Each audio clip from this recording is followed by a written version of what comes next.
Hurricane Debby has brought some devastation to my property, but nothing that can be cleaned up. By now, most of the water has drained and it's time to rebuild. Let's stay positive and keep on going. Hello friends and welcome back. Guess where I'm at? If you guessed Florida, yes, you guessed right. And I'm so happy to be back. What I'm not happy about is seeing all this grass to be back as well. Remember on pretty much day one as I bought the lot, it looked like that. And now it looks like that again. So that's pretty frustrating, but oh well, let's clean it up, right? But before we clean up, let's go through and see how everything changed. Kind of like a little update, right? So follow me and lessons anfangen. Whee! There's dirt on my hands, strong like a tree. There's roots where I stand. I've been on the property for a few days now, but I have not been able to cut any of the grass yet since I broke my zero-turn lawnmower. And I'm waiting for it to be repaired so I can pick it back up. Somehow I broke it and I bent some of the parts. Not really sure what happened, but I'm sure it won't be a cheap fix. Either way, I can wait to get it back because I can't really do anything before cutting the grass. Do you remember this area? It's my outdoor shower that I built, with the water hose access next to it. You can't even see it. Some of the grass is so tall, the grass can even support its own weight and lays down. If I pull it back up, some of it is taller than me, and I'm 5'8". Also, the Brazilian pepper trees that are spread all over the property have taken over yet again. So we'll have to do a lot of tree branch cutting as well. I was able to use the push lawnmower for a small part towards the front of the fence that I built. So let's see how the plants do up there. Wow, remember these two trees that I planted? A fig tree and a papaya tree. They both grow enormous. I didn't even expect this kind of grow out of them. Let's check out the others. Here is a passion fruit vine that I planted. Yeah, it does look very, very sad. This is not doing very well. I'm gonna have to buy some nutrients and boost it with it and hope that it starts growing again. Over here, remember this one? That's the strawberry tree and it's growing fantastic. It grew really big, and surprisingly, it already has some fruits on it. You see those little strawberry fruits? Ooh, I can wait to try them. I mean, seriously, it's not really strawberries growing on trees. They're just called like that. So I can wait though to find out how they actually taste. Remember the two grapevines I planted? They had a lot of growth too. However, the leaves look kind of small. They're in need of some good organic fertilizer. As I finished building the trellis, I was still waiting on my wood chip delivery. It took over 3 months for it to be delivered, and I was too cheap to go to Home Depot to buy the wood chip bags. Those bags add up very quickly in price. I wanted to wait for my free delivery. It has arrived since. However, now before I spread it, I have to make sure I pull all the weeds out yet again. And lastly, the mulberry tree. This tree I expected to grow the most, while it has grown the least. It does look very healthy, and as a surprise, it has fruit already.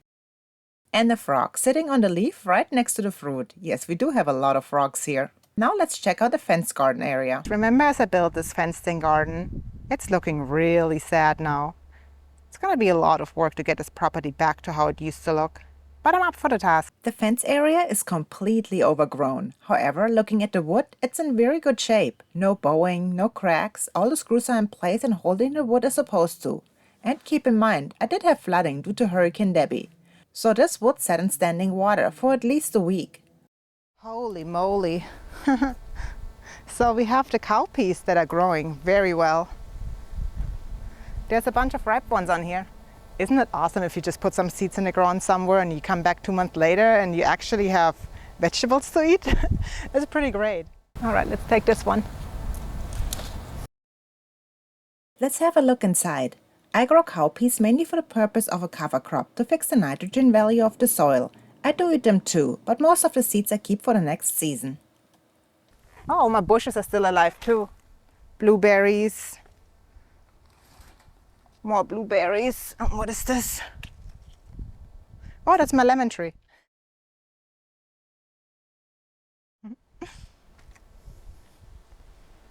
Oh, a habanero. Looks pretty cool. Only one though, so this thing isn't too well neither.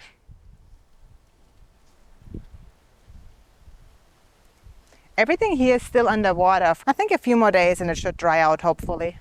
We got my butterfly pea growing all the way up. This vine is also known as Clitoria ternatea. And when you get a chance to look at its flowers, you will know why it's called like that. Oh, and down here we got some sweet potatoes growing. Yeah, they're looking pretty sad. Maybe they got too much water with the hurricane coming through. Let's check out what's back here.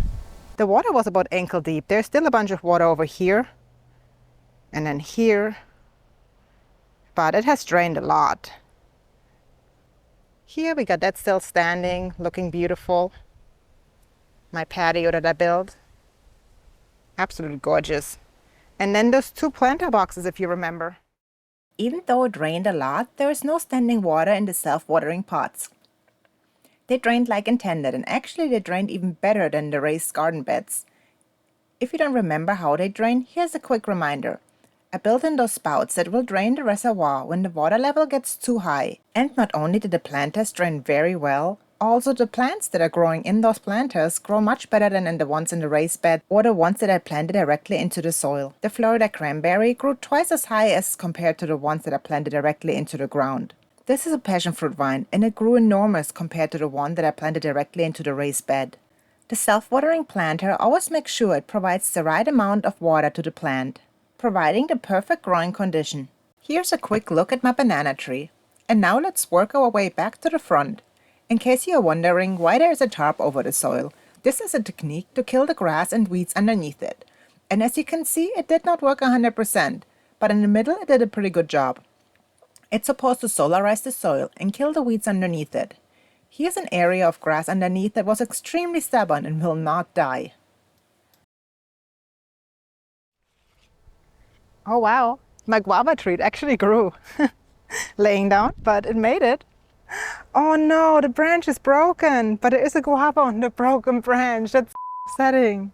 That looks just like ripped off. It's just hanging on the bark. Very upsetting.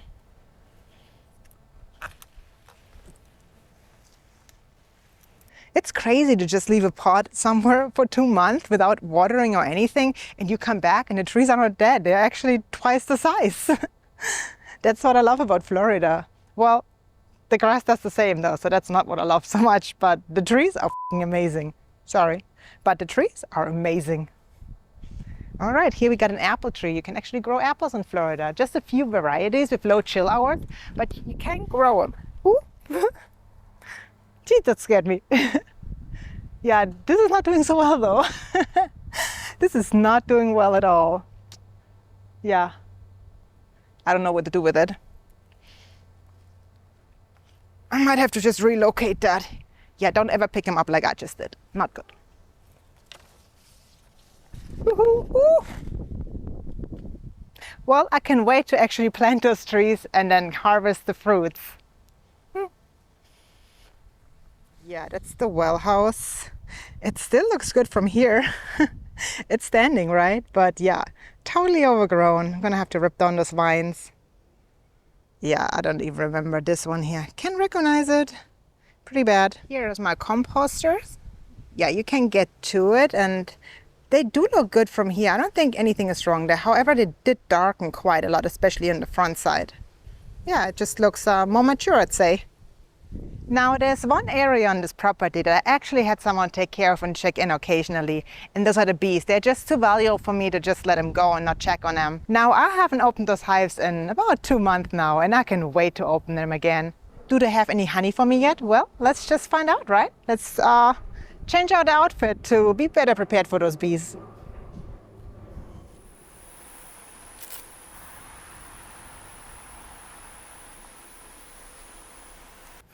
Ooh, look at them. I can't wait to get in those boxes. It's always so exciting to take the top off and have the first glimpse into the hive. Did you know about hive beetles? Well, I found a few in my hive. I killed as many as I could find, but I'm sure there are many more. So we'll have to get a treatment for them.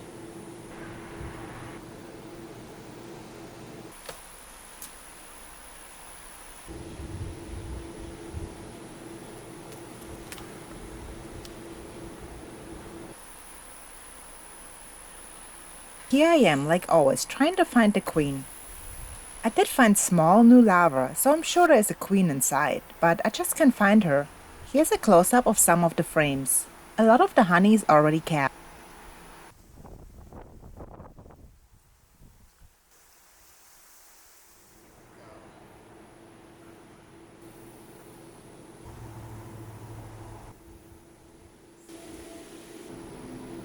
nice.